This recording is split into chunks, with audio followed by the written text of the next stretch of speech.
This podcast contains spoilers, so listen at your own risk or call back after you've watched the movie. You know who you call. Leave a message. Maybe they'll call you back. Then again, maybe they won't. We're having ourselves quite a little game of phone tag here. Ring, ring, ring. I usually get this guy's answering machine. I'll call you right back. If you're there, please pick up the phone. I really want to talk to you.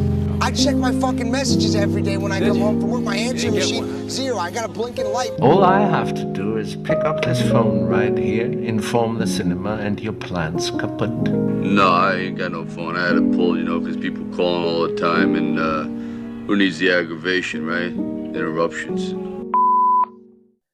Hey man, it's about 6:20 a.m.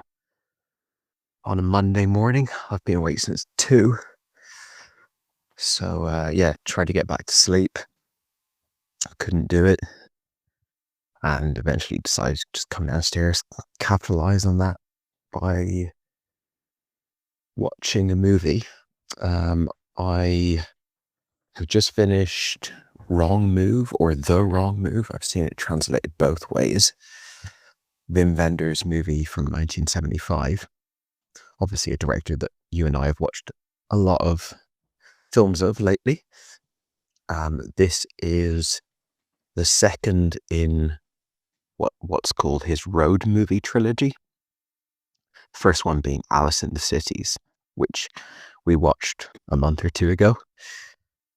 That was quite a low budget film, like a not particularly polished piece. This one is a bit of a sort of step up from that in terms of its presentation. It comes directly after that in his filmography and also in this kind of this trilogy. Also stars Rüdiger Volger, who's the lead actor from Alice in the Cities and now Wrong Move. I think they had a partnership that lasted for many years. Has Natasha Kinski, who we've seen in Paris, Texas. So that's another actor that he's worked with multiple times. And the other girl, Lisa Kreutzer, who was in a major role in Alice in the Cities and The American Friend. Is it The American Friend? An American Friend? I think it's The American Friend. She pops up briefly in this. So not only am I starting to kind of notice all of these little themes and motifs that he returns to in his work, but I'm also starting to get a bit of an awareness of this troupe of actors that he's working with at this point of his career. Every film I see by him, I kind of latch on to more repeated themes. We've talked about many of them ad nauseum, and they all kind of pop up here again. So all of the Wim Wenders bingo card is filled out by this movie. But something that I hadn't really paid much attention to before, but which really strikes me now, is the presence of children or young people in his films. The American Friend has a few scenes with kids, with Bruno Gans' kids, that are they're not major characters by any means, or is it just one kid? I can't remember, but it's not a major character, that child, but the child is a sort of fairly prominent plot point. I think we're introduced to Bruno Gans in his kid's bedroom, and when he's sort of choosing to do kind of major things in that movie, it's sort of through the lens of providing for his kid. And there's a few kind of scenes where Dennis Hopper comes over to the shop and sort of gets charmed by the kid, and that kind of brings him on side a bit more. But I mentioned that just because that's the film that's least featuring children or young people. And even though it is the one of his films that least does it, it's still in there, or at least of the films we've watched together. All the other ones have like a major supporting role by a young person whether it's 7, 8 years old, whatever the kid in Paris, Texas is, or like sort of 15, 16 years old, like the girl in, name is escaping now. What's the Perfect Days? The most recent one, or I believe it's still his most recent. And this is, I think, the film debut of Natasha Kinski. She doesn't speak for the whole movie. We've talked a lot about the experience of starting a Wim Wenders movie and maybe taking a little bit of time to sort of click into the rhythm of it. Maybe taking a little bit of time to sort of suss out, what is this film? What's it about? Like what's the point of this movie? And I think for all of his films up until this one, it's taken me a bit of time to get there. It's taken me a bit of time to sort of get on the right page, or the page that the movie is on. And then I sort of eventually clicked into it and I've been like, okay, now I understand what this movie is going to do. And I'm comfortable with it. And then I watch it and I enjoy it. And then over the following days, whether it's just reflecting on the movie or talking to you about the movie, or really a combination of both, the film generally sort of grows in my estimation. This one was a little bit of a different experience. I think I may have finally rounded the corner on like knowing what to expect from him at this point. Not to say that every movie is going to be the same, because as much as I've seen now maybe 6 or so movies of him, he's quite prolific. So there's probably films in there that would deviate from my expectations. But this movie, not only have I seen the film directly before it and the film that comes 2 movies after it, and I know it's part of a road movie trilogy, so I'm kind of expecting somewhat more of the same from Alice in the Cities. So the beginning of this film, which starts much like all of his films, where we're kind of just gently wafting into the movie, rather than like it starts with some big thriller scene that that has us like, oh, what's going to happen next, kind of thing. It's very similar to his other films in how it begins. But I clicked in right from the beginning. I was really, really enjoying it. And ironically, it's sort of the reverse experience for me on this one. It starts off quite realistic. I mean, the first thing we see is the main character sort of punching out the windows in his apartment or his bedroom or whatever, out of sort of existential angst. And you could say that that is already a little bit heightened, but to me, that's not. To me, that's it, like very much within the realm of reality. His mother, we're sort of led to gather that his mother is selling her independent store to some sort of supermarket chain, and she's about to get rich off that. So she's going to send off her like writer son journeying. It's kind of like that. Is it Runespring? Is that the name of the thing where you kind of just go off and find yourself? It's that kind of a impetus where he's someone who just wants to find himself, find his creative voice, cultivate his craft. And, you know, I don't know how poor or wealthy they've been up to that point, but certainly they've become overnight kind of very wealthy, or not. I don't mean, it's not, I don't want to over egg it, but wealthy enough that she's about to retire and kind of live off the fat of the land for the rest of her life. She's an older woman anyway. It's not like, you know, they're not billionaires or something, but it kind of makes sense in a way that this character has just been afforded the opportunity to just wander. And myself, having like always had a lot of friends who are artists and stuff like that, I think it's no secret that there's a massive percentage of the people who actually make it as artists and are successful as artists who come from a wealthier background, because I don't want to say you have to be in a financial position where you cannot work for years on end and just kind of wander and have stimulating, interesting experiences. And by wander, it could be literally wandering, like in this movie, or it could just be like living in one city, but sort of wandering through life and, you know, having time to sort of experiment artistically and lifestyle wise and everything.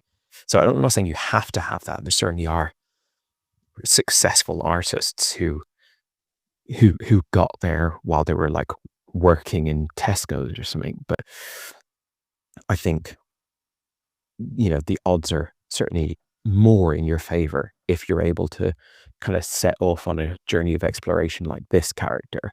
Now, like all Wim Wenders movies that we've seen, well, no, not all. Perfect Days, I wouldn't say is necessarily like this, but like most of them, there isn't a hard and fast economic rule set in place. Like, it's not like you can necessarily account for how much money a given character has, or what kind of what their budget is essentially for the life that they're leading. If you look at the film directly before this, Alice in the Cities, he seems to have a kind of, my daughter's just waking up. I've got the baby monitor on. She's calling me. So let me cut this short, and I'll pick it up later. I don't think I've got her back to sleep, so she's probably going to call out for me again in a minute. But let me just voice note until she does. So yeah, where was I? The film starts in this way of like sending off your man on his journey, and it's, as I was saying, it's quite realistic at the beginning. You know, his mother sends him off on a journey. He wants to be a writer. He goes adventuring. I know I was a young, well, I don't know how young this guy is, but I was a young, I don't want to say aimless, because I've, you know, had a wanderlust and that was what was propelling me. But I was a young guy trying to figure things out, going off journeying without much of a plan, and just sort of seeing what experiences I found along the road. And that's kind of how that I guess I was at a different age in my life than he seems to be when I started that traveling. But it's very relatable to me anyway, this thing of like, you're from a sort of small town, like, you know, you're from somewhere insignificant. You are, or at least you feel like you are someone insignificant. In his case, he's like, he wants to be a writer, and he hasn't really managed to deliver on that. So he's going off to make it work, and, you know, board a train and just be very open to whatever experiences life throws your way. And I guess we have that train journey where he meets the older man and Natasha Kinski, and then obviously has that scene where he sees the actress girl, which was an incredible scene, I thought. Almost a shame that character came back into the movie, because it's just such a perfect isolated moment between them. But anyway, they make it to the town, to Bonn, and check into the hotel where the other guy is, and then that actress comes back in, and then by that point, I think, especially when you get to that scene of them sort of walking down an alleyway as a big group together with the poet following them, that's where the movie, I don't want to say it jumps the shark, because I don't really think of it in that terms, but that is where I went, okay, all right, so now we're in a Wes Anderson movie. It was already heightened, dreamlike, not completely grounded in reality. It's obviously too, I don't want to say whimsical, but it's too quirky. It's got too much going on to just be like taken as a pure realistic movie up to that point, but it was grounded enough that I felt very much like I was like watching a real person's experience. And then when it becomes this sort of like, and now we'll add another straggler, and then we'll add another straggler, and now they're kind of just, they're all immediately and automatically clicking into this sort of found family unit where I lost a bit of interest, just comparatively speaking. The first 20 minutes or so of this movie, I adored. I actually was sort of going, this is my favorite so far of his films. I was not only was I loving just kind of the moment to moment details that you get in every film he makes, but just so stunning to look at. Both the fact that it's like beautiful cinematography, beautiful landscape and stuff, but also it's now, 50, 60 years old. I'm not sure how old it is. How long ago is 1975? It's a long time. I'll tell you that much. 50 years ago, I think. So you're getting just the look back, a snapshot of an era. And as we always say with his films, he can't possibly go to a location without beautifully summing up that location, whether it's a city, a train journey, just some random intersection in Texas. He will really give you the vibes and the aesthetics and the whole experience of being there in that moment in a really powerful way. So yeah, I was really, really enjoying being on that journey. And I think it takes a few turns over the course of its, short runtime that make me like it less. So the first 20 minutes that I've been raving about is not very dialogue heavy. It's much more like quietly observing things. Second half of the movie is very dialogue driven, and it's not even dialogue that's about what's going on. It's philosophical pondering. Now, I don't know if it's because I woke up at 2 a.m. today and I'm tired, or if it's the fact that I'm reading subtitles that are maybe not as eloquent as the script would want, the original script would want them to be, or if it's the subject matter that doesn't connect with me an enormous amount, I'm not sure. But it's also possible that it's just not very interesting commentary on these concepts of loneliness and stuff like that. I don't know. I know that there's a lot of monologues, there's a lot of dialogues between two people about concepts, not about what is going on in the film in a very literal, direct sense, that I found myself fairly disconnected from. I could have almost had this film had like 10 lines of dialogue across the whole movie, and I would have been satisfied with that. So it just went a little bit too academic, where I feel like the characters start to become less a real tangible person and more an idea. And just even extending that beyond like dialogue, that the more people felt like they were from another planet in their reactions and all this kind of stuff, the less invested I was in the movie. Now, there was no point in the movie where I'm not getting great stuff to look at, vibes, not always good vibes, but vibes. Like he's always got this strong sense of atmosphere. And as I got to the end of the movie, I started to think, is it a bad thing that I'm liking this movie? Like, is it a criticism of the film that I'm enjoying this less? Or is that the intended experience? The film starts, I'm not going to say he's like buzzing with excitement, but he is at the beginning of his journey, beginning of his adventure. At least for me, just projecting my own kind of experience and personality and stuff onto the character.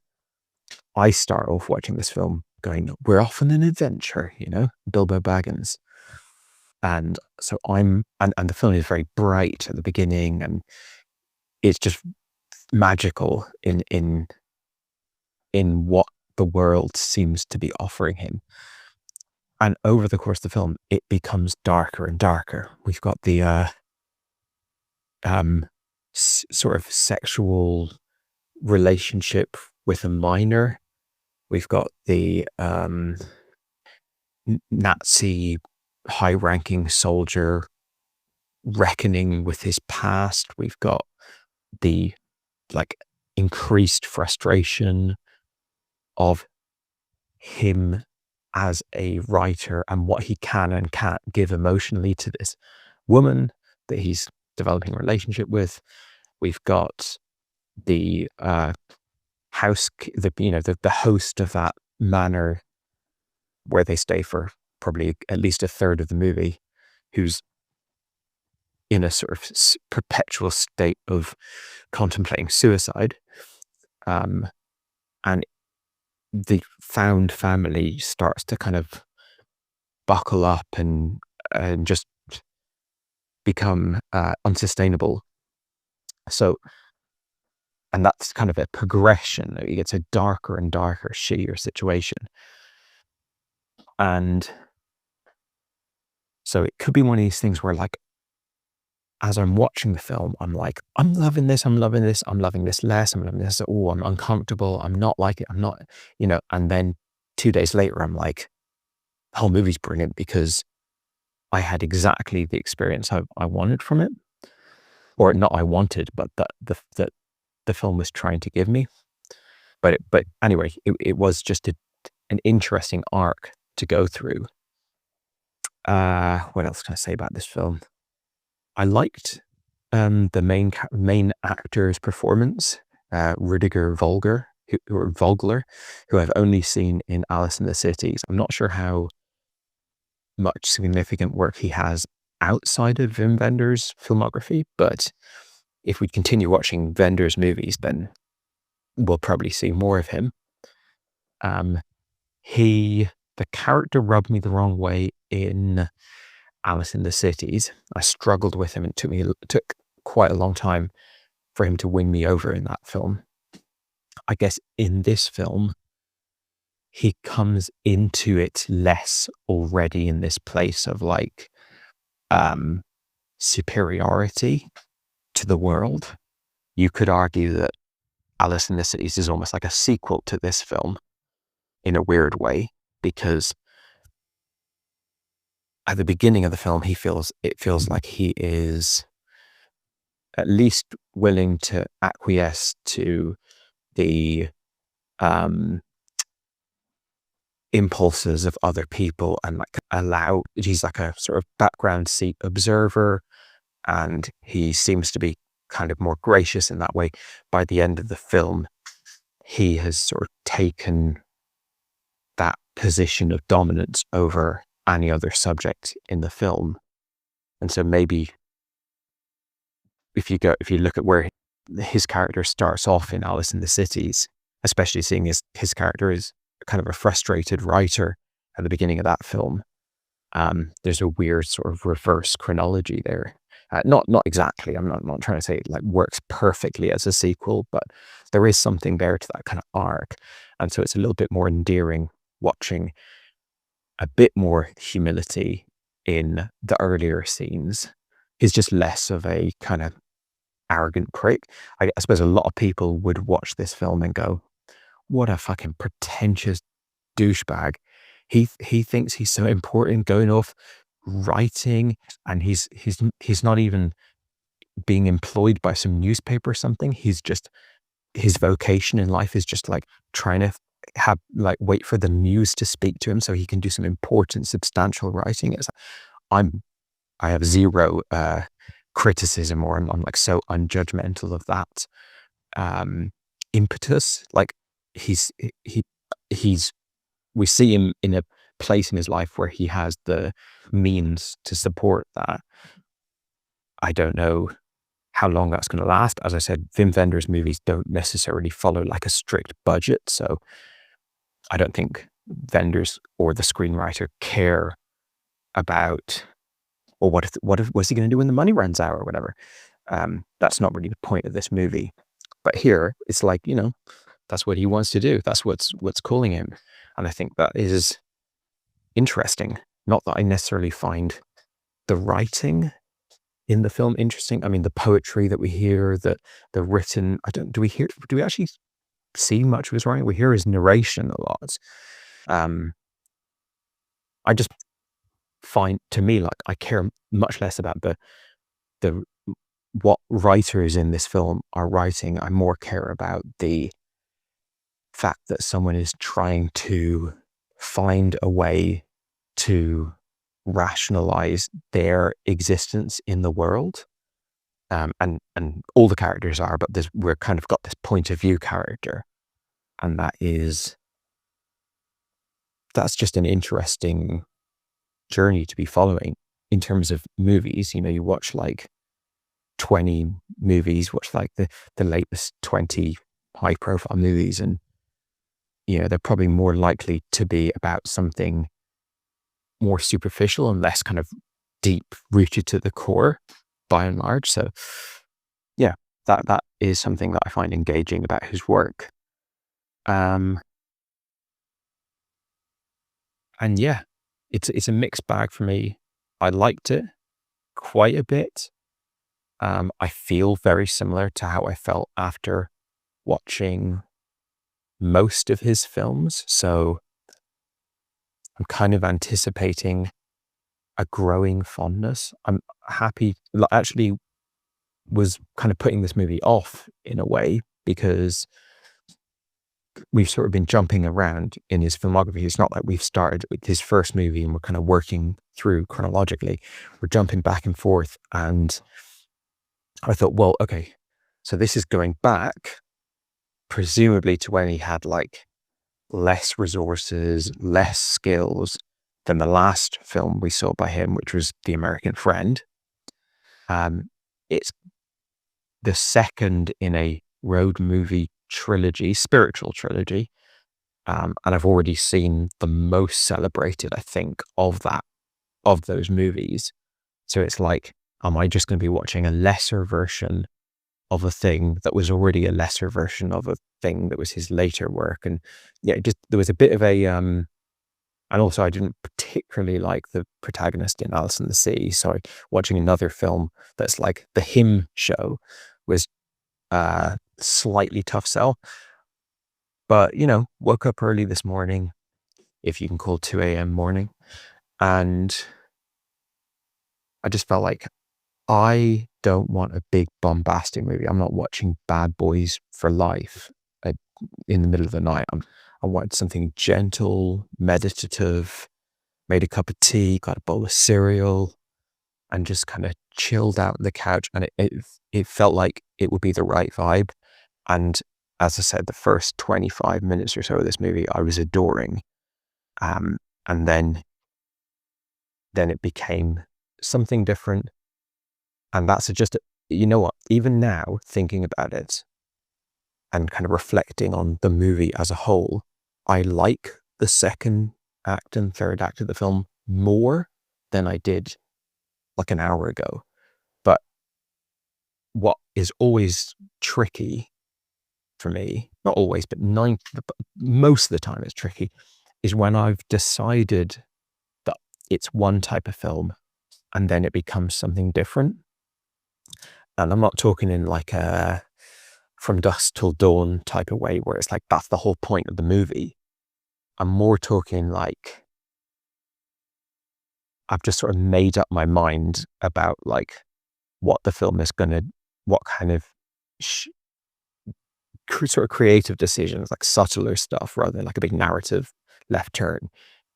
The film, as I said, starts off very little dialogue in my memory. Maybe I'm imagining that, but it seemed to be much more like quiet and observant and much more grounded in reality. Again, not uber realistic, but grounded in reality. And then it deviates from both of those things and goes take it, and to the detriment of my enjoyment at that time. But I'm glad to have seen it. I was quite impressed by all the actors. I thought the older guy, particularly, was very good. The ex-Nazi soldier, and I also I was thinking about how much I just love road movies. I think everybody does, like Dumb and Dumber and all these classics. I was thinking, well, this film is so different from most road movies. Like most road movies that I've seen are either kind of a screwball comedy, National Lampoon or something like that, or they're like a crime caper, something like that. In other words, they're like a very snappy genre that's kind of like constantly hammering you with like pretty high voltage entertainment value. This is classic sort of sleepy, slow, meandering, no pun intended, Wim Wenders drama.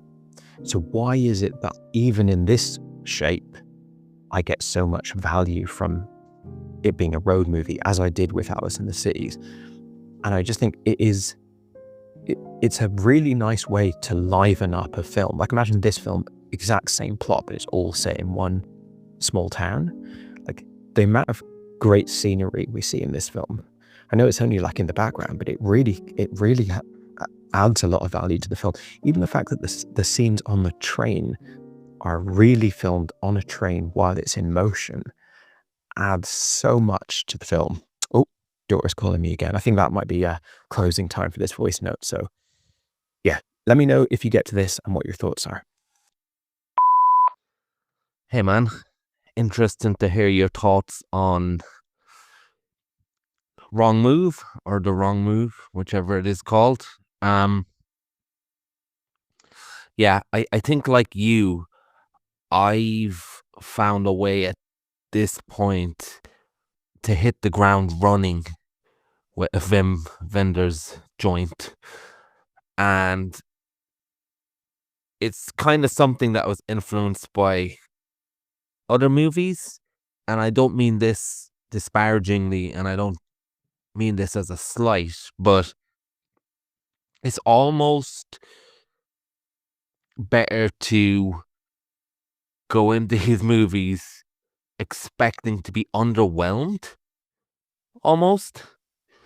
Obviously, when I saw Perfect Days or The American Friend, and that has put me in good stead to think of him very highly, especially Perfect Days, which would have been the very first movie. I wonder if we started this filmography in chronological order, what I would feel on the journey so far. Because for me, Perfect Days is still the best movie by far, and it came with it expectation that didn't come to fruition in Alice in the Cities, didn't come to fruition in Paris, Texas. But I think around the time of The American Friend, I didn't expect much again, and not that I don't respect him so much as a filmmaker and respected so many of the movies that I didn't particularly love, like Paris, Texas and Alice in the Cities, although I really enjoy talking to you about said movies. But in terms of my enjoyment, as I discussed, it was definitely lacking in Paris, Texas, and very so-so in Alice in the Cities. But as a cinephile, or whatever you want to call me, loads to talk about, loads to analyze in those films. So I think from the beginning of this film, The Wrong Move, I very strongly went into it expecting to be underwhelmed. And again, like I said, that's not to say I was expecting to have a negative experience. I just usually go away from his films, especially after conversations with you, and especially after a day or two, feeling very positively about movies, even I felt mediocre while watching. And then I take that extreme positivity into the next movie, and then it takes me a while to complete the circle. So with this, I think, and you alluded to how you got there as well, I think I've cracked how to get on board with his movies from the beginning. Like you, it was a tired day. I wanted something that I could just watch that wouldn't be too loud, that would be very almost like taking a raft down a stream type approach that wouldn't be Bad Boys for Life, like you said. And I think his movies are perfect when you're in that type of stream of consciousness, because in a way, his movies themselves are a stream of consciousness.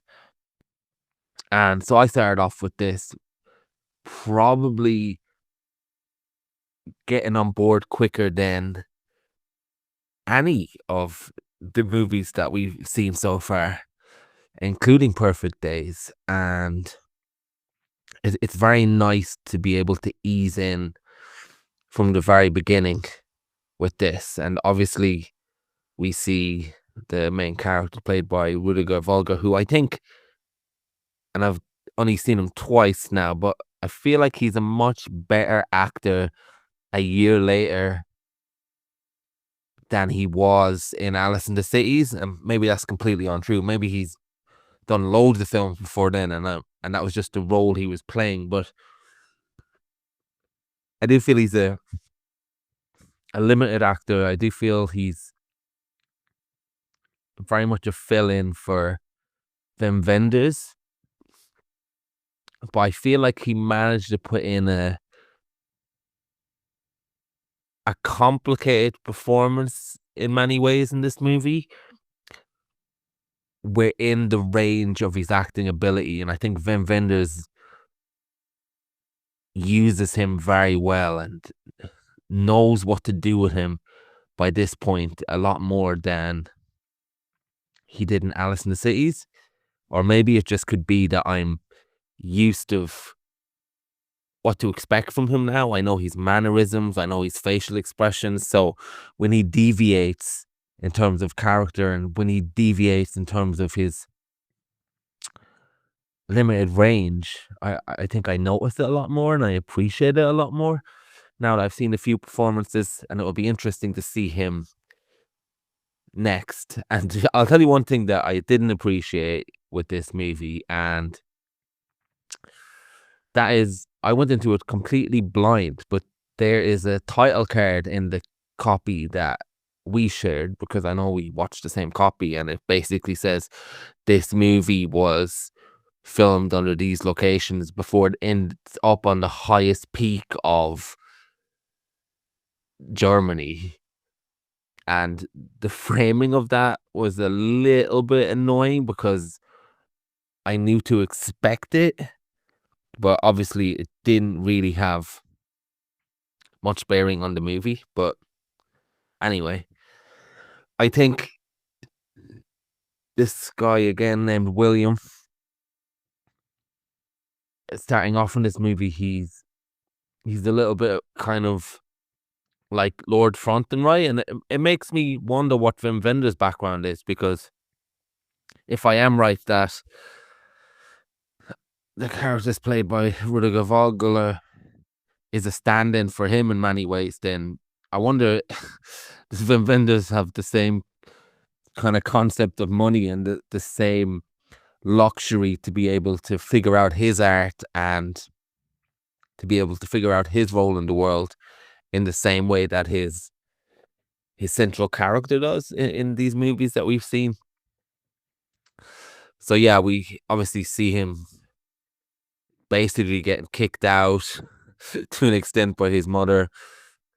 Just go out there and find something to do. And like you mentioned, for many people, this would be an arrogant intelligentsia type person where we don't like them. They're the type of person you would meet at an art gallery and you just find them very pompous, very out of touch.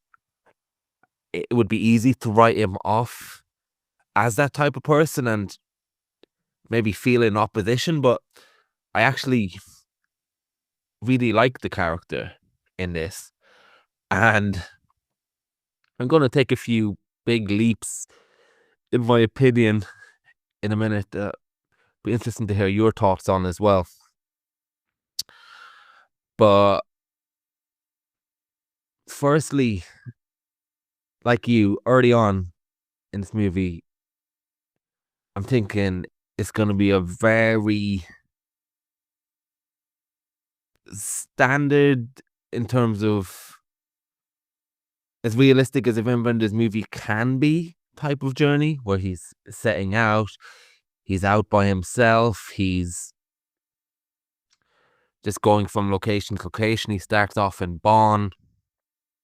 And then very early in the movie, I certainly detected the same change as you did, where we're transitioning into, well, you used a Wes Anderson movie. I was a Wes Anderson type vibe analogy. I don't know if that fully fits, but at the same time, I don't disagree. And while I was watching it, I was trying to find something to compare it to, and it never really came to me until hearing your thoughts and hearing what maybe problems and reservations that you had with the movie. And I feel like it made me understand my thoughts more and made me appreciate the film more. And I'm already pretty high on this movie anyway. I thought it was better than Alice in the Cities. I think it's better than Paris, Texas. He's 3 for 3 for me now with movies that I like a lot. Perfect Days, this, and The American Friend. So you mentioned a lot of things in terms of how it didn't ring true when we get the the poet character following him along, and it just becomes as wacky as a Wim Wenders movie can be in terms of this family glued together. I remember asking myself at a certain point in this movie, I remember asking myself, so there's no real reason for these people to be together, right? Why are these people hanging out and just doing stuff together? It makes no sense. And then the thought quickly vanished from my head where I thought, well, it's not really about that, is it? It's not really interested in that, is it? And it's interesting to hear you grapple with some of the monologues, some of the writing, some of the dialogue. It's very interesting to hear you grapple with that and some of the scenarios. So for me, this movie exists as much, and the characters and the scenes in this movie exist as much in the space in the main character's mind as they do in reality, this to me kind of exists in the thought of somebody who is a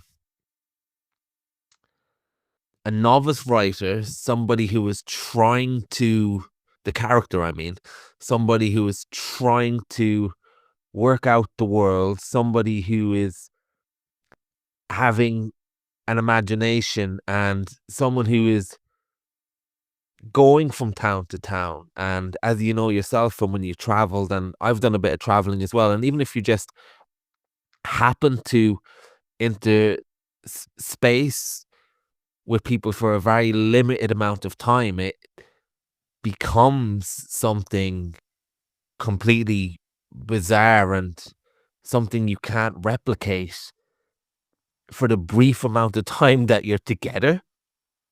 And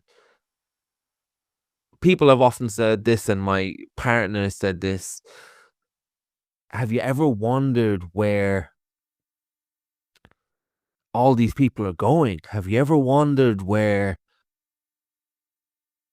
the person that you see on the bus, what their life is, what they're thinking about, what their story is? And this might be a too kind of reading on this movie to me, or to you maybe. If you hear my thoughts, you might think I'm way off. But I feel like this is as much as what very fleeting encounters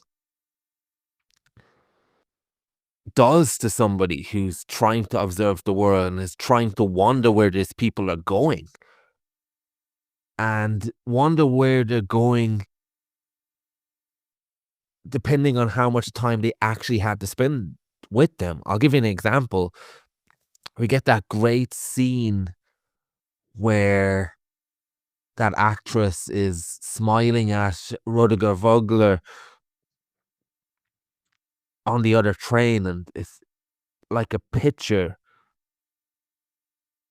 It's like a framed picture, and we get that movement of the train, and she's not really saying anything. She's smiling, but not particularly focusing on him, but just a nice shared exchange of space between them without really saying anything. And you're right, in the early stages, there's not that much dialogue.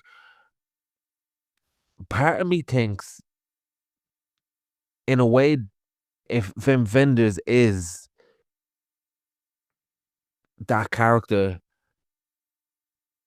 that's as far as the interaction went with that actress in real life, if it's based on experience. And what this movie does is it amalgamates an experience of, I had that moment, I felt that, and then the rest of it feels like a writer, both the character and the director, exploring what would it be like if I got her number? What would it be like if I pursued that? What it would be like if that exchange was different? And I feel like the movie, for a lot of the things that you mentioned that you were unsure about, for me, they're actually a plus. This movie is almost like a rough draft of someone's thought and experiences in real time. But the character is that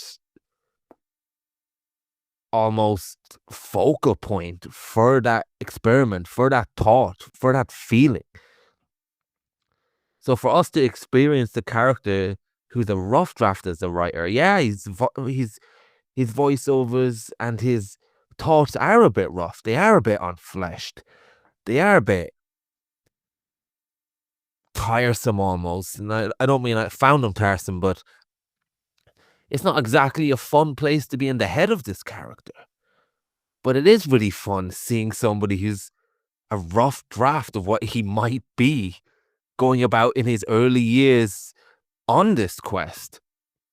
And I think there's a line that he says at one point, it's not being in love, it's the pursuit of love that makes me happy, or that makes somebody happy. So sometimes I think it's not writing, it's thinking about writing and thinking about all these scenarios that drives him. And I think that's what drives artists in general as well. I remember talking to my dad, who actually is an artist, and he was explaining what the pursuit of art and the pursuit of drawing is to him. And that pursuit is, it's not about capturing a tree and making it as perfect a tree as possible. It's that you've stopped, you've took a minute, you've observed to look at those branches, you've practiced mindfulness, you've looked at the wind and how it blows the leaves. So art for him is taking that moment to observe something you wouldn't normally and slow down and have a look. And I feel like there's a conflict with this character and in his writing in this movie as well, where it's allowing him to slow down and observe things that he normally wouldn't observe. So I think him pursuing this is making him a better person in terms of how he, or at least allows him to try and be a better person, I suppose, in terms of him trying to find a better understanding of people, because I don't particularly think he is a good person, and I'm not saying that in a judgmental way.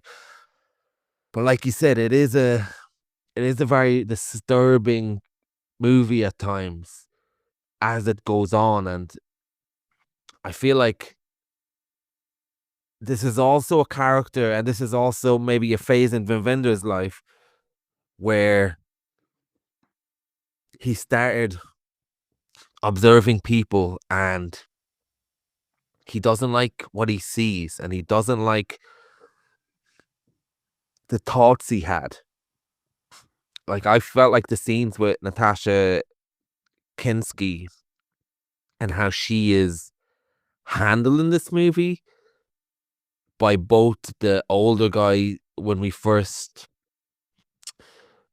meet them on the train and how the character Willem deals with her is quite disturbing. And I could have done without seeing a 14-year-old's tits, quite honestly, because she was that age at the time. And yeah, that was just very eerie. Now, I know a movie is of its time as well, and it is what it is, and it was what it was. But just seeing that kind of, I'm not sure if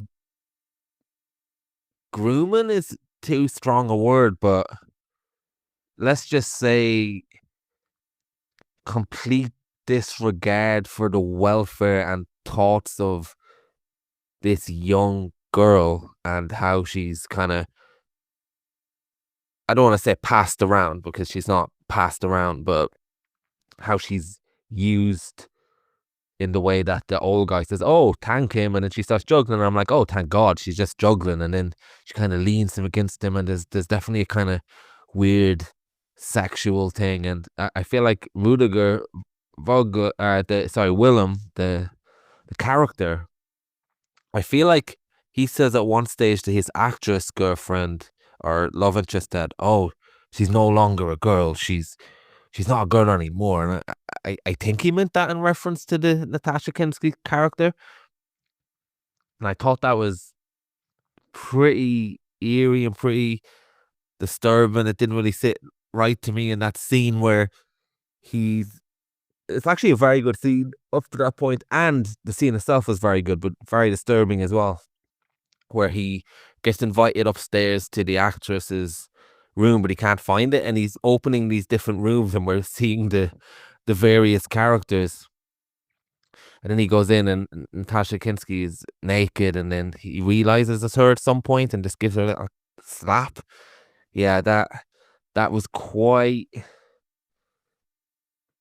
didn't really endear me to the character Willem at all at that point. It was quite ugly, I thought. And so I saw this movie the other day called September 5th, which is about the Munich hostage situation where I think it was some terrorist organization. They they they kidnapped the Jewish Olympic team with the Israeli Olympic team. And what that movie does very well is it sets the scene for what 1974 was, which is a year before this movie. I think it's 1974. And it really puts it in context that it's basically 30 years after World War II ended, and that's basically the 90s from now, I think. I worked it out at the time. It's like the 90s. So we're watching a movie that takes place within 30 years of that time frame. So it was very interesting to me that the psyche of an older German man, I can't remember who he's played by. Is it Hans Christian Black? I found his character very interesting, that we see the remnants of old Germany, where he salutes that guard and where he's talking about the Holocaust, and it's just a brief snapshot into the thoughts of someone from that time that really did exist in 1974. So someone who had been through that, acted a certain way, and that was also haunting as well in the non-Wells and Whistles kind of way that this character is introduced. This is probably somebody that might be your neighbor that you talk to, and then you hear a bit about their story, like we hear from our grandparents, or we're hearing about the IRA, or you're hearing about like things that was just part of everyday life. To have a character like that in 1970 that was a part of that, and how it's introduced in casual conversation, I found very interesting as well. And yeah, I have to say I enjoyed it quite a lot. And I really like the scene as well where they're all parting ways at the end, and it really captures a type of feeling that you only really get if you travel fully, I think, because you run into people from all wakes of life and places. And I don't mean travel to other countries. If you're just traveling on a train or on a long bus journey, sometimes you have these people that you have a long conversation with, and maybe if you're on an overnight train or a ferry, you're kind of running into them at different stages of the day, and you kind of build up this kind of very temporary thing that only exists in that space.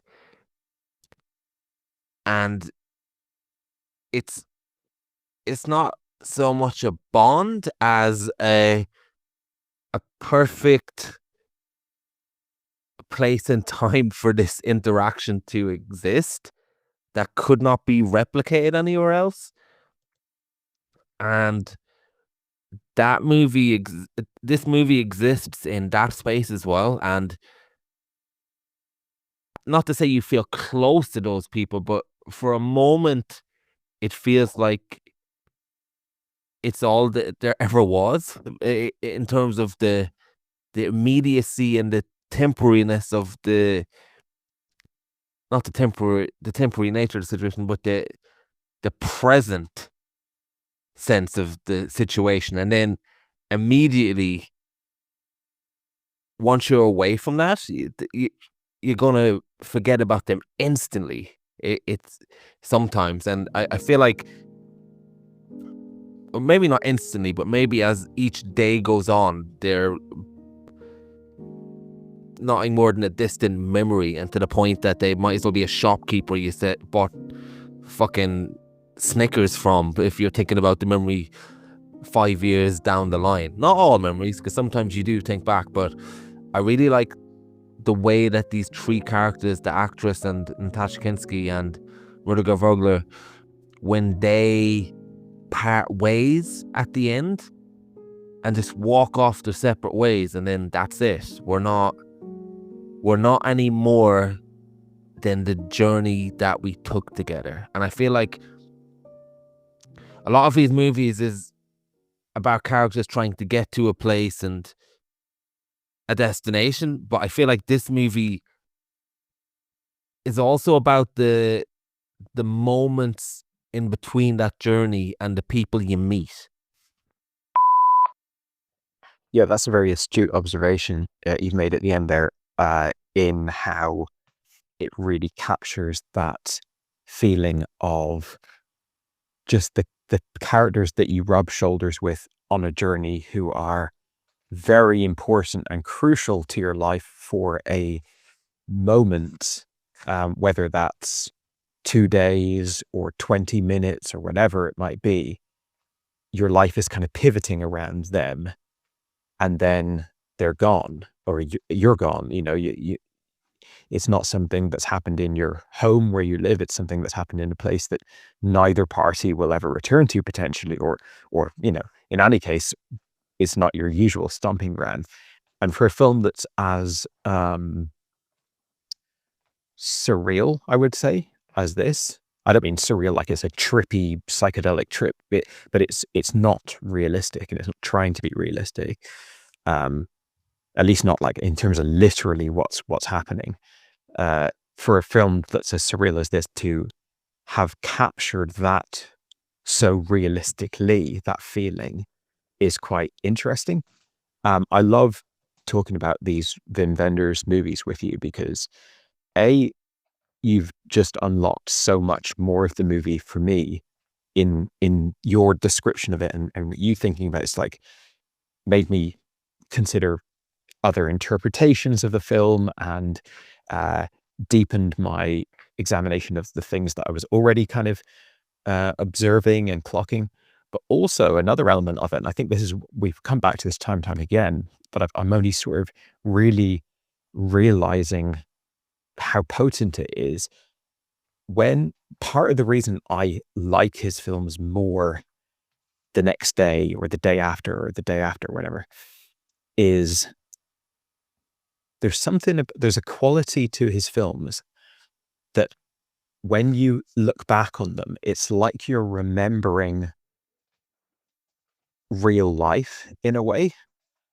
When I watch like Inception or something like that, I know it's a complete like opposite movie, but even if it's something like, let's say, I don't know, Dazed and Confused or something that's more grounded, realistic, slice of life type thing, I still don't look back at it and feel like I'm remembering like that life. I look back at it like I'm remembering that movie, those performances, that editing, those lines of dialogue.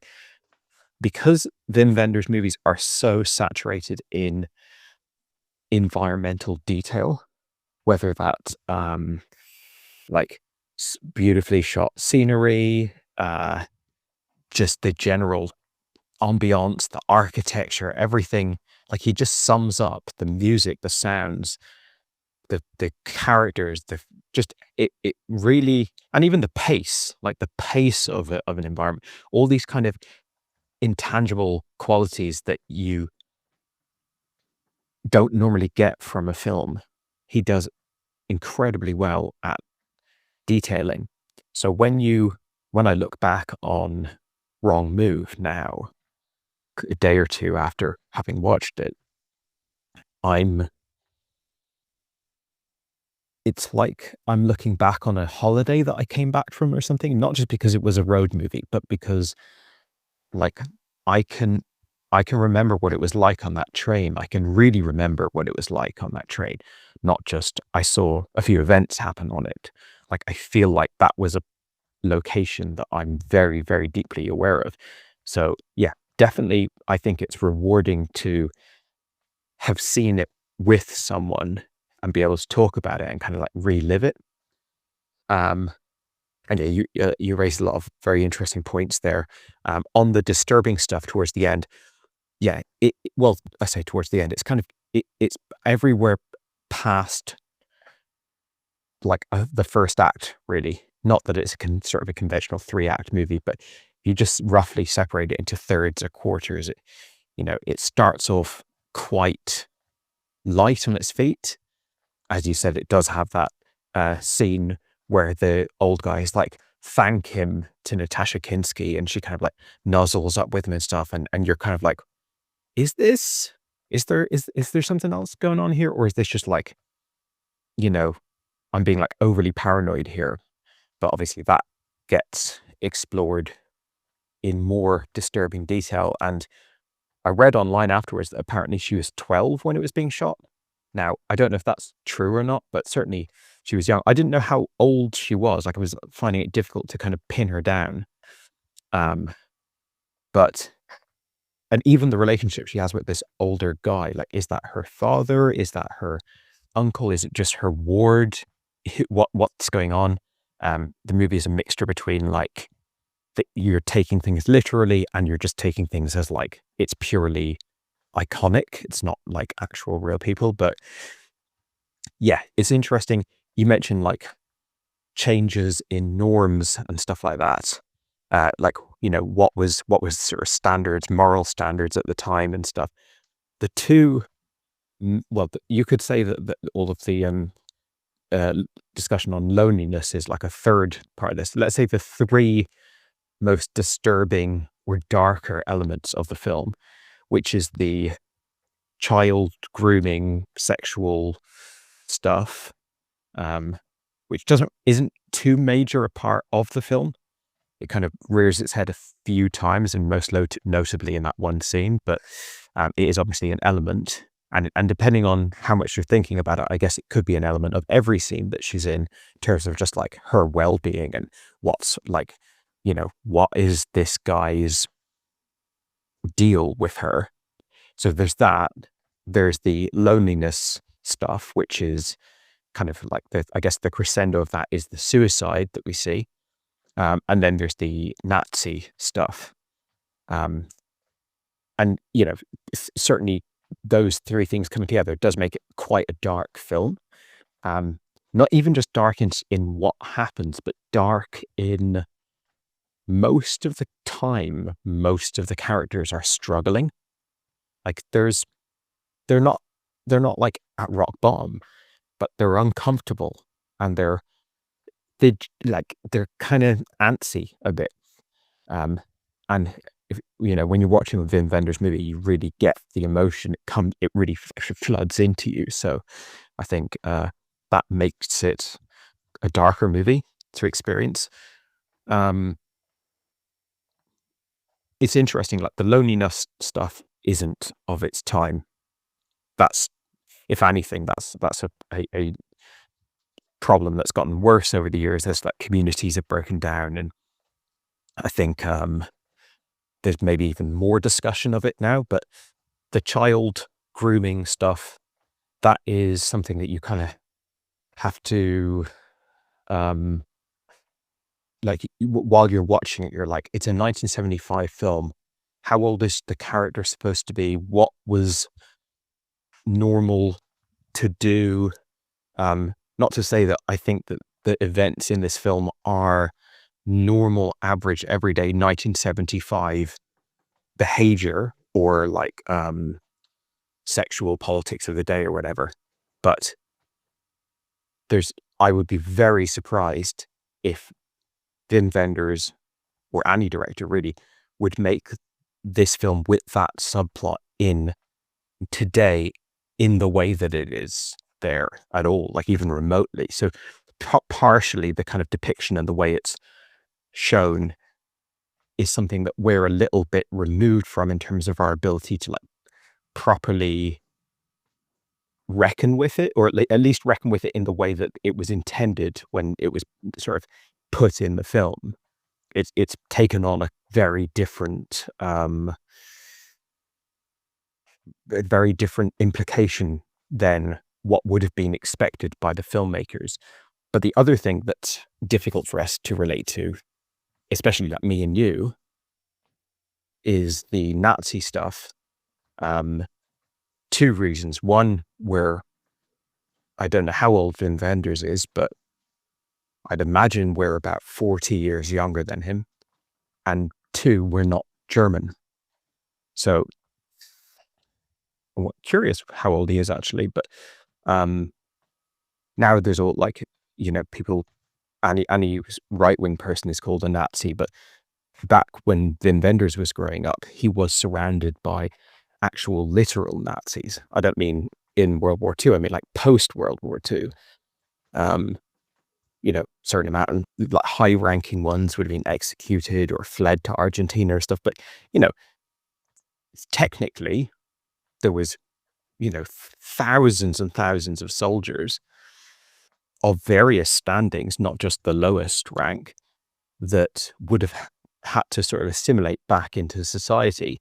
So I have no idea what that's like. Like I have absolutely no reference point for what it must be like as a young sort of left-wing kind of liberal arty guy wanting to make movies, and I'm obviously infatuated with American culture and stuff, but like The Postman and like one of the teachers at school and this guy that lives 2 doors down from me, there were like Nazis like of different ranks, and I'd imagine that was. Now, I'm speaking with very little knowledge or experience, so like maybe the way I'm framing it is wrong. I'm not sure, but it's a 1975 movie, as you mentioned. If 1975 to World War II is like us now to the 90s, then this is kind of like what life must be like in Serbia or Bosnia right now, I would imagine, like where it's normal, average, everyday life, but some of these people are sort of considered globally, pretty much unanimously, to be war criminals and have done horrific things. And the character, played by Hans Christian Blech, who I thought that was another fantastic performance. Really, the acting is fantastic across the board. I think the poet guy is the one that is leaves more to be desired. And as you said, Volger himself is not like that. He's a limited actor, but I think I agree with your assessment that he works within his means quite effectively here. But this ex-Nazi guy, his story or his internal struggle is very interesting. I don't think that the dialogue is great. Like this whole, I'll tell you my story, but I'll tell you my secret. Like the way they actually present it on a script level, I think is a bit hokey. I think the way the actor kind of manages that suppressed internal struggle and everything he's got going on is fantastic. And I find it really intriguing. Again, I don't understand it because I'm not, a German from that era, but if Volger is a sort of stand-in for Wenders himself, or even if not, like even if he's more just he represents the young German of that day, sort of interfacing with this very recent ugly past that's still kind of quite present, at least in terms of like the people that carried it out. That's just a very interesting thing to put in this movie. So yeah, there's a lot of dark shit going on in this film, which is interesting compared to, Alice in the Cities, for example, which is the one that this comes directly after. Alice in the Cities is very contained. It's about the stuff that's going on with those characters directly, whereas this film feels like it's about a lot of big concepts, big ideas, big subject matter. And it's interesting that you really didn't like Alice in the Cities. I forget if there was any kind of like environmental reason for that. Maybe you were like not, maybe you were, you know, sometimes with his movies, you've got to be in the right mood. You got to be in the right headspace. Because I think Alice in the Cities is a more easy to like film than Wrong Move. But yeah, I don't know. I like them both a lot. I think the road moviness of it all is very compelling. You mentioned that the Criterion release that we watched starts with, as I think all Criterions do, start with a kind of a little brief title card, just telling you on a kind of technical level what you're watching in terms of, you know, what restoration has happened, where the print was sourced from, and maybe a very brief blurb about the film, like this was the director's first film after a long break or whatever, something to contextualize it.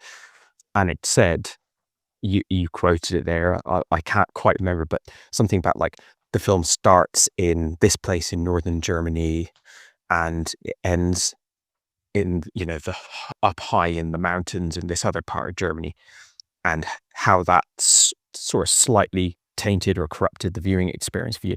I think that's quite interesting. It had an impact for me. I didn't struggle with it. Like I wasn't like, shit, I wish I hadn't seen that. But it definitely was something where I was like, as I was watching the film, I was like, well, it's not going to end here. Like, it's not going to end in this location. And especially as the film was winding down, I was like, I guess we'll be getting up to the mountains soon. In fact, even when they go to that apartment block, like tower blocks area, I was like, oh, this feels like higher altitude. So maybe we're getting up to the mountains. And I don't know if that's like, if it is actually observably a higher altitude feeling place, or if I was just mentally tracking that. But it's a very minor part of my viewing experience, but I do think it's quite interesting thinking about how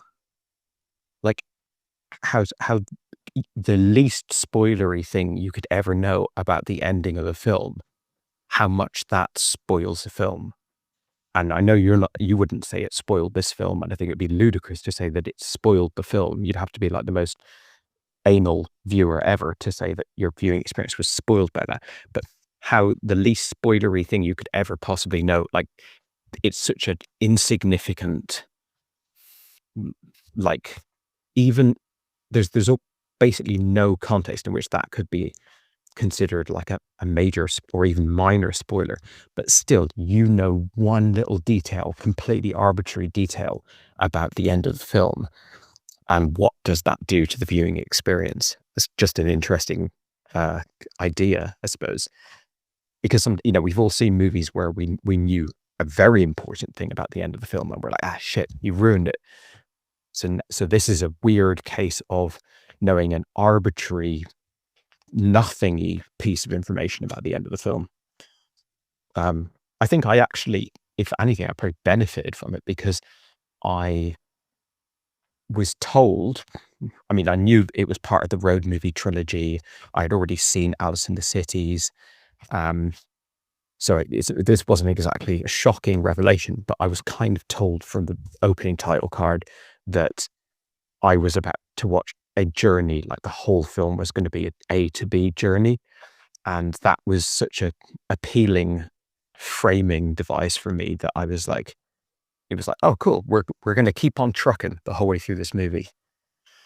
You mentioned how part of your way of adjusting to Wim Wenders' work insofar as not being restless for the beginning of the movie anymore is this method of sort of going in expecting to be underwhelmed, and you completely qualify that. I get what you mean 100%. I know you're not saying expecting to dislike or anything like that. You're saying, you're basically saying exactly the way I feel. You framed it really well in terms of like, his movies are like drifting down a river on a raft or something. There's no bombast. It's just like, I think we both watched this film when we were tired. We both watched this film when we didn't want something too abrasive. We just wanted to kind of hop on the train and look out the window. And that's it's underwhelming within the context of films and how films normally work. Films are normally load you up with plot points and stakes and characters and conflicts, and you have to track all of that as you go, and there'll be twists and turns, and then this problem will arise, but then there's just a lot more to track, I suppose, or that's essential to track. His films, you will naturally lean forward and probably end up paying more attention than you would to like your average thriller or something. But he's almost like saying, get as involved as you want, pay as much attention as you want. This is going to be a gentle experience, and you can. It's like, imagine if I sat you down on a rock looking out across the Grand Canyon. I'm not going to, after that experience, go, okay, here's the quiz. I want you to tell me how many trees were on the left-hand side. You're sat there and you can completely disappear into your own thoughts, or you can, meticulously be sort of surveying the landscape, looking at every detail, but there's no right or wrong way of interacting with it. It's just a vibe. Something like that. That's kind of the low stakes proposition that he gives you with his films a lot of the time, I think. And then one last thing I want to touch on about what you said.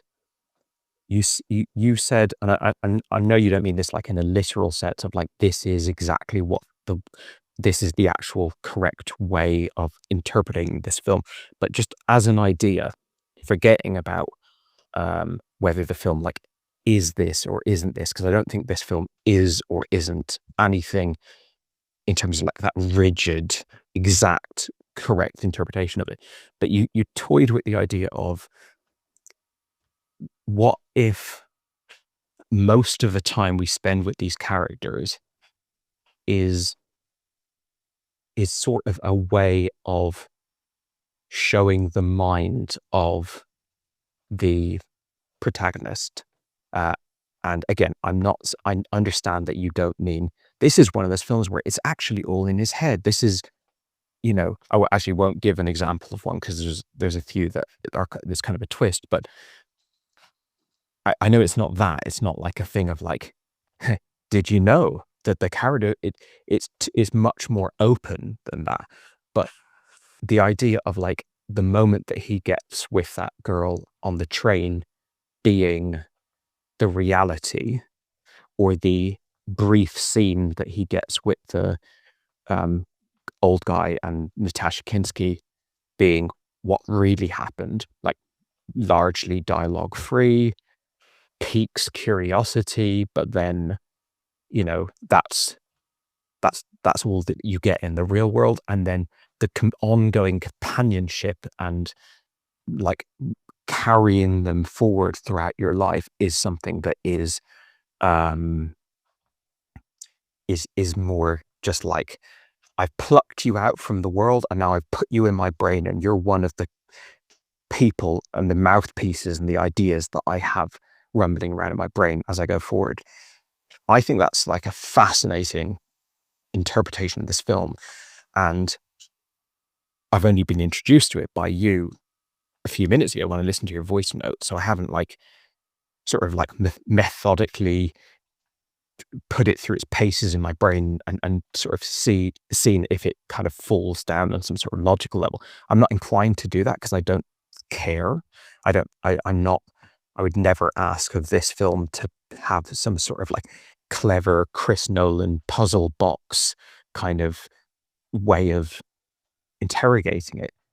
on a purely just experiential level, or just that conceptual level of thinking about how true to life that is, how true to psychology that is, how true to traveling that is, it just works so well. I've done that. Like I've always done that, but I've especially done that when I was traveling alone, where you meet someone, as you said, it could be like you're on a bus journey with them, or you meet them at a gas station, you meet them in a town where you're staying for a couple of days and you kind of get to know them, but then you move on. And then you've got them and their ideas and their way of expressing themselves and the iconic representation that they have to you in terms of your worldview, your outlook, and what you care about, what you think about. And therefore, when you travel, you are traveling as a group of people in a way, like you yourself, and then anyone who you might be inclined to think about. And that could be a fully fleshed out like version of them, or it could just be like a cardboard cutout. You've reduced them down to one single idea, but it's such a good interpretation of the film. Like it's such a rewarding interpretation of the film that you've probably like rewritten my relationship with this movie now to the point where like that is just how I think of this film. And again, I don't believe in like correct interpretations of film, but that really sort of cements it. And even if you don't take that as like uber literal, as like they're not really there, and you take it more of a kind of arty, the director is just trying to capture that sort of idea. It works either way. So yeah, again, great talking about these movies with you. I was quite pleased to see that the runtime of this film was like an hour 44 or something like that. And I was like, okay, that's interesting. That's brief. It means that with Alice in the Cities being like quite sort of loosey-goosey, like, sort of figure it out and go here, capture this vibe. I was like, I don't know at this point in his career, and maybe not at any point, but at this point in his career, if how long of a movie he can sustain with this approach. So I was happy to see that it was a quite short film, and I think it was like, it suited its runtime, let's say. But the third film in the spiritual trilogy, which I now feel a bit compelled to watch because I've watched the first two and I've enjoyed the first two, but the third film is something like 2.5 hours long, maybe even longer than that. So that is daunting, because as much as I enjoyed Wrong Move, if you told me right now that you're chucking an extra hour into Wrong Move, I'm thinking that's such a different experience. That's more like I either like buy into that and I get fully immersed in it to the point where like I forget that I'm even in a movie. Like I've completely lost track of time, and I'm like, I don't care if this movie goes on forever. I'm just on this journey. I'm traveling with them. Or I don't connect with it that deeply, and you're asking me to watch like 2.5 hours or 2 hours and 40 minutes of something that's kind of loose and experimental. So I'm cautious about the third one. I know you're more eager to watch Wings of Desire, which is definitely one of his best films.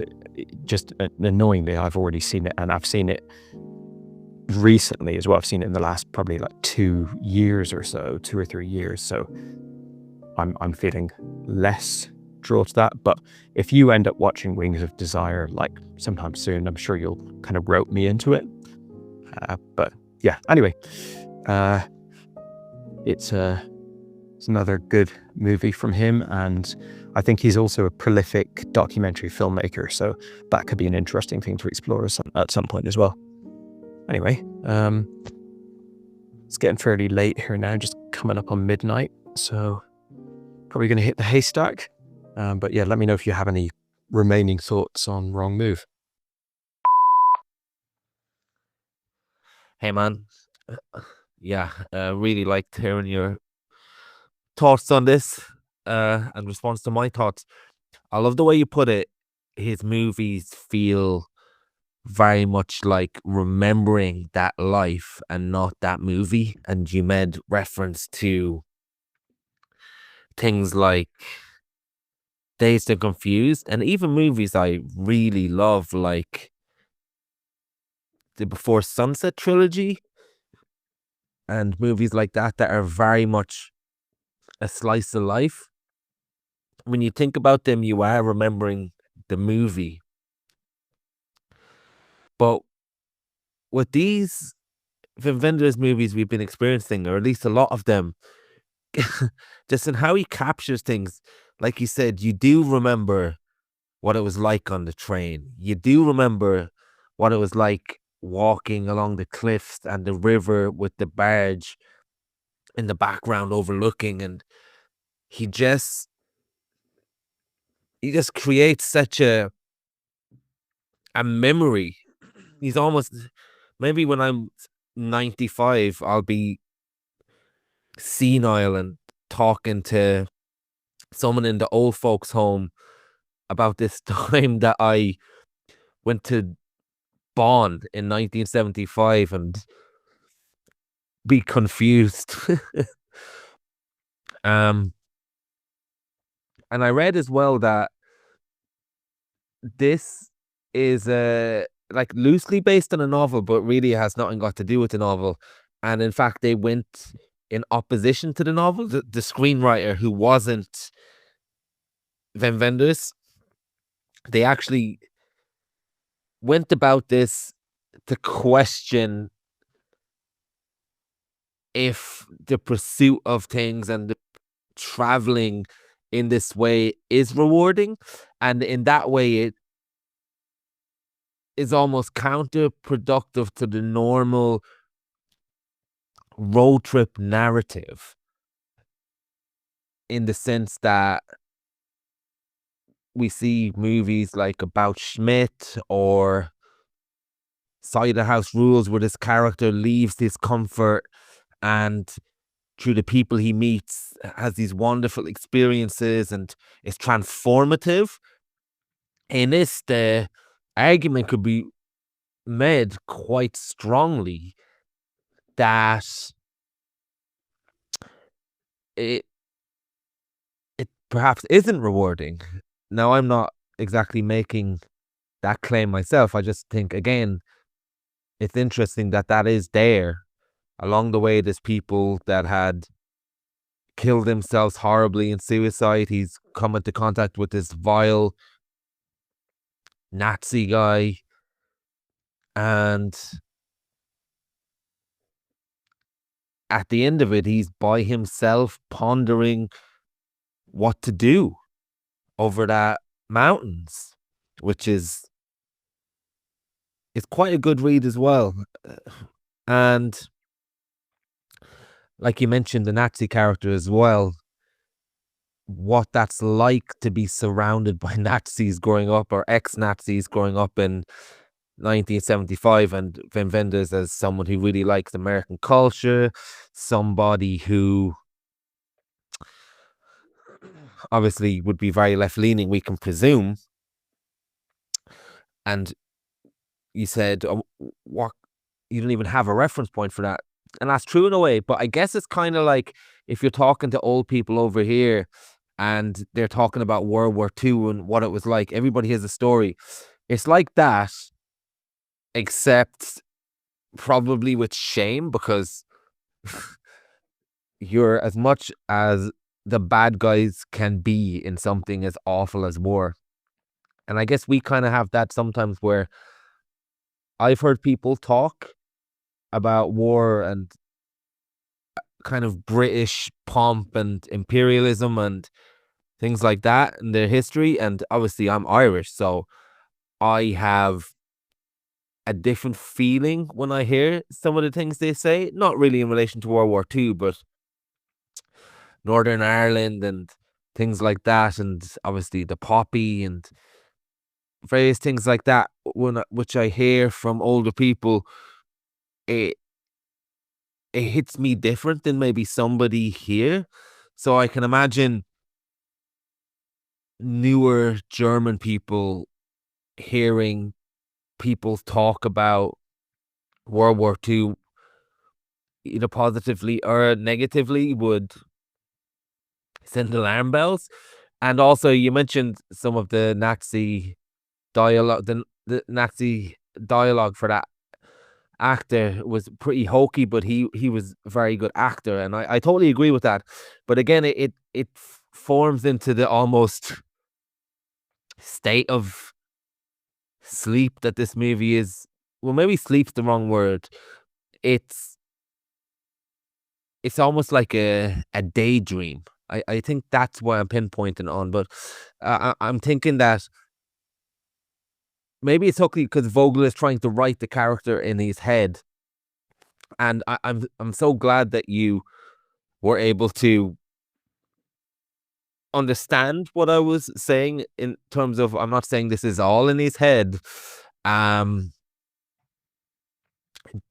like an actual fucking Sixth Sense type twist, and you've put it even better than I did when you meet these people and you pluck them out from the world and now they're in your mind. I love how you said that, and that's exactly it. It's almost like a sliding doors without a sliding doors experience, and again, it's not something logical, and in a way, Wim Wenders movies don't actually lend themselves to logic at times. They lend themselves to a feeling. These movies, some of these movies are constructed from feeling. And even some of the images, as vivid as they appear while we're watching them, and as striking as they appear when we watch them, when we're away from it, it it exists as a feeling.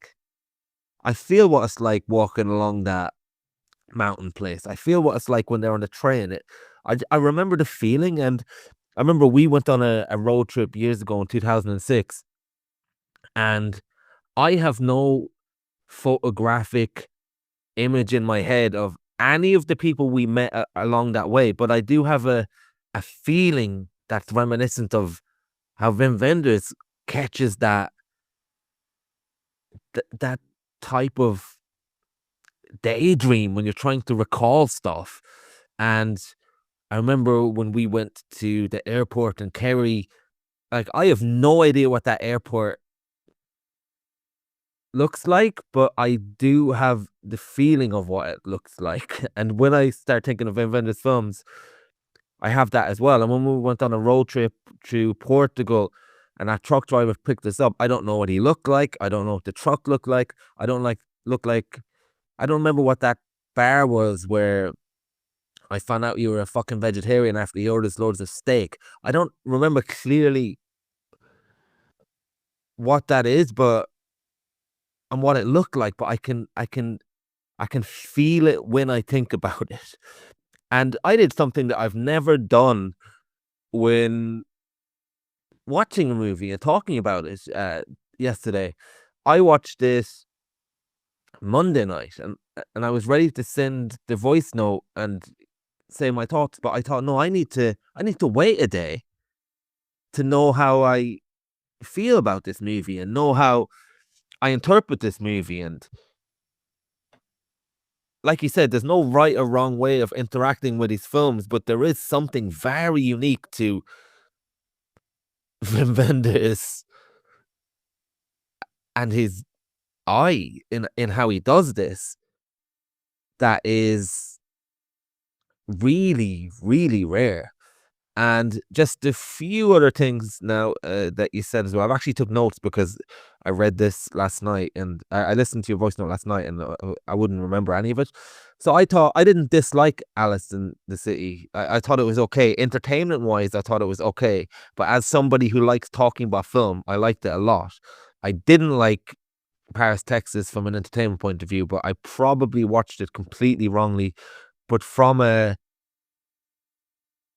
someone who loves talking about film, I liked Paris, Texas fine. And just to go back to the Natasha Kinski thing as well, where however old she was, 14, 13, 12, there's various disputing.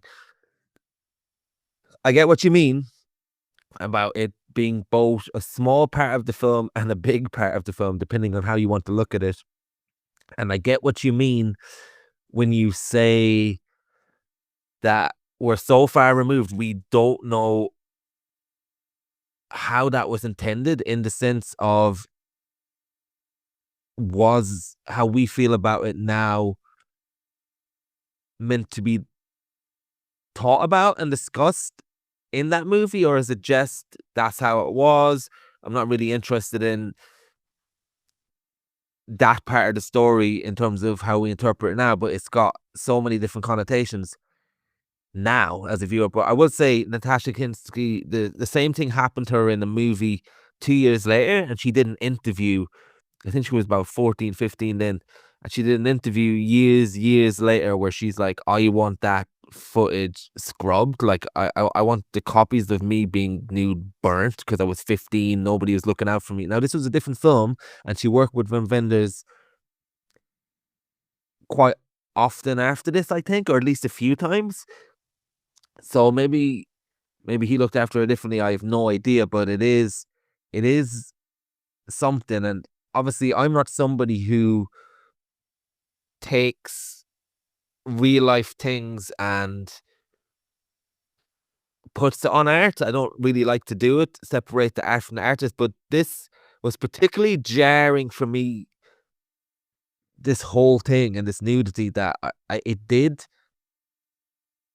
not to say sour my viewing, but it did call to my attention that something was off. So that's why I'm talking about it a little. But yeah, and the other thing he says, which I totally agree with you, I had a very good experience from this movie, and then I am obviously we share movies, and when the copy of the movie King of the World you presented me with, shall we say, when I saw the runtime for that, 2 hours 43 minutes, I thought, oh no, like, and I say that as a fan of Wenders, but I really don't like long movies, and it's very hard to fit them in. Like you said, and like I said, we just put it on with Down the River with this movie, very tidy time. But I'm not to say I'm not going to watch this next movie, King of the World, because of course I'm going to watch it, but I don't know when I'm going to watch something that long, and when I'm going to find the time to be in the frame of mind for a Wim Wenders 2 hours 43 minutes movie. So that certainly sent alarm bells to me. And like you said, if this movie was another hour, it would totally change how we would experience it. And I had the same thing as you as well with the opening credits, where just that little bit of information changed my experience of it as well, where I'm thinking, well, it's not going to end here, it's not going to end here, it's going to, we're getting higher. So it is crazy how little information can frame your viewing experience on some level. Hey man, just wandering around IKEA right now. Got the day off, and I just popped in to pick up a Tupperware lid and a frame. I listened to your voice message there a few days ago, and I thought that'll be the end of that conversation. But just been sort of walking around thinking about not so much Wrong Move, but Wim Wenders, his work, and the kind of ongoing relationship we built with him. And I was just thinking to myself, like, how rewarding it is to kind of cultivate over time a literacy for a work or a body of work, whether that's by one artist or not. And that's not to say that I think that we've arrived upon some sort of like correct interpretation of his work. I don't really strongly don't agree with that approach to art, but I will tell you that watching Wrong Move now is a radically different experience for me than had I watched Wrong Move like 6 months ago, just that in isolation, no context of him as a director or the other films, kind of stuff that he's interested in. So it's pretty cool that we've like got to the point where when we see, I mean, we've talked about how this is sort of the first one where we really had no friction going into it. And we were just like kind of hit the ground running, so to speak. So that's really cool in itself. But also just hearing, like picking up on the rhythms, and it's like, oh yeah, he's interested in this, he does this. And I don't know, I think I'm getting a lot more out of these films. As we mentioned, both of us, that we found the prospect of Kings of the Road, the third part of the road movie trilogy, to be kind of daunting, 2 hours and 45 minutes or whatever it is. And we've kind of gone, I don't know if I maybe I'd rather watch something a bit shorter, a bit more punchy. But over the last few days, I guess it's about, I don't know, maybe 4 days or so since I watched Wrong Move. The further I get away from it, the more I'm starting to think, you know what, I actually do really want to watch that movie. And I almost want to watch it like my next movie or something, like more than something that's a lot more kind of classically easy to watch, you know, let's say some sort of like punchy little spy movie or something.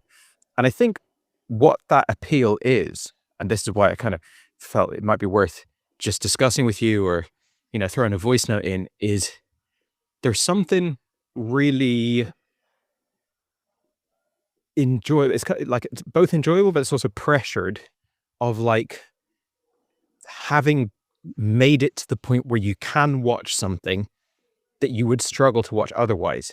So because we have all the context, both the artistic context of just like how he, like his aesthetics, how he likes to approach films, his philosophies, just all of that connective tissue we have, but also I guess it could be, and this isn't the case with Kings of the Road, but it could be a thing where it's like, I can only watch this now because I'll be missing narrative context that's kind of connecting it, where it's like there is a work, whether it's a film or a TV season or whatever, that I could get to now and probably kind of enjoy, that that if I don't do it now, if I don't sort of strike while the iron's hot, I'm never going to experience that thing. And also there's the possibility that Kings of the Road could be amazing. And I can tell you straight up, there's absolutely no chance 6 months ago I'm watching Kings of the Road. And knowing myself, there's probably no chance 6 years from now that I'm watching Kings of the Road. Just when am I going to watch a not particularly famous or celebrated 3-hour 70s loosey-goosey kind of drama, when there's just in everything about the film, whether it's, you call it a Wim Wenders film, you call it a road movie, you call it a 70s movie, whatever you say about it, there are just an infinite, well, not an infinite, but there are, you know, there are other films that meet that sort of category, that are more tantalizing.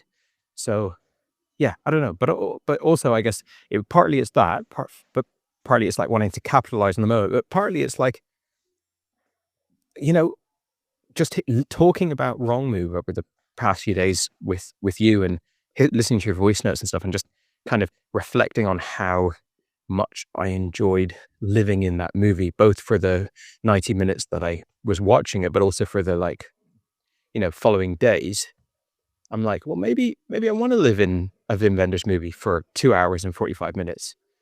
Anyway, we'll see if, as you said, it's a scheduling question as well. It's a how do I fit a 2 hours and 45 minutes movie into a busy life? Especially because I don't think my wife is going to be particularly keen. So yeah, it's a tough one to squeeze in, but I am hopeful that I get to it soon. Anyway, I've really enjoyed talking about this movie with you, and it's quite a complicated movie when you actually get down to talking about it. So yeah, glad to have had the opportunity to digest it in so much detail. Yeah, in the preceding days, I've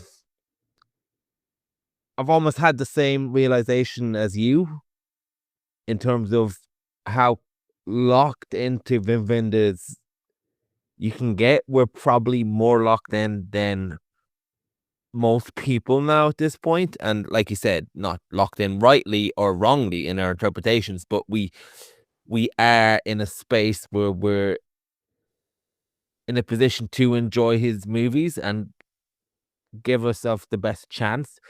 So I had that same realization where I'm thinking, well, there's no way I'm ever going to watch The King of the Road in isolation.